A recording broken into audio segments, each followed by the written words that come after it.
2026-ի հունվարյան ցուցադրությունների շարքը Դրեզդենի Լեոնհարդի թանգարանը սկսել է հայազգի գեղանկարիչ Արեն Շահնազարյանի անհատական ցուցահանդեսի բացումով։ Եվրոպայի տարբեր երկրներում եւ առավելապես Գերմանիայում բազմաթիվ ցուցադրությունների հարուստ պաշարով հանդերձ Լեոնհարդի ցուցահանդեսը Արեն Շահնազարյանի համար որոշակի իմաստով նոր փորձառություն է, քանի որ նկարչի առաջին ցուցահանդեսն է թանգարանային տարածքում։ Արեն Շահնազարյանը ուսանել է Դրեզդենի Գեղարվեստի ակադեմիայում հայտնի գեղանկարիչ Ռալֆ Քերբախի արվեստանոցում։ Նոր անհատական ցուցահանդեսում ներկայացված են գեղանկարչի 6 տասնյակից ավելի գործեր, որոնք հեղինակը ստեղծել է վերջին 3 տարիներին 2022-ից 25 թվականների ընթացքում։ Ցուցահանդեսի բացմանը արվեստի պատմաբան Քրիստոֆ Թաներտն ընդգծել է, որ Հայաստանից ժամանած արվեստագետն ամբողջ էությամբ ընկալել է Դրեզդենյան ոգին եւ ասես ինքնաբերաբար իր տեղը զբաղեցրել դասական վարպետների կողքին։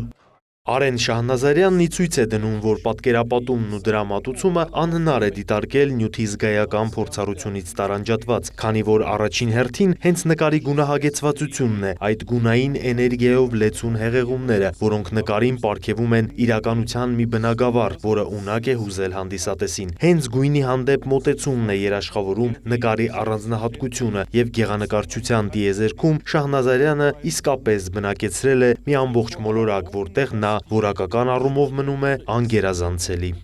Ցուցահանդեսի բացման առիթով հրատարակվել է Արեն Շահնազարյանի ստեղծագործությունների պատկերագիրքը։ Այս ցուցադրական նախագիծն իրականացվել է Լեոնհարդի թանգարանի ղեկավար Բերնդ Հայզերի նախաձեռնությամբ եւ Դրեզդենի թանգարանների ընկերակցության հովանավորությամբ։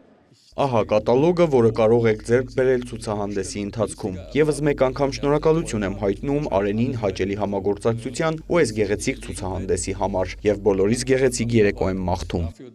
Արեն Շահնազարյանի ստեղծագործությունները Լեոնհարդի թանգարանում կցուցադրվեն 2 ամիս շարունակ, մինչև մարտի 15-ը։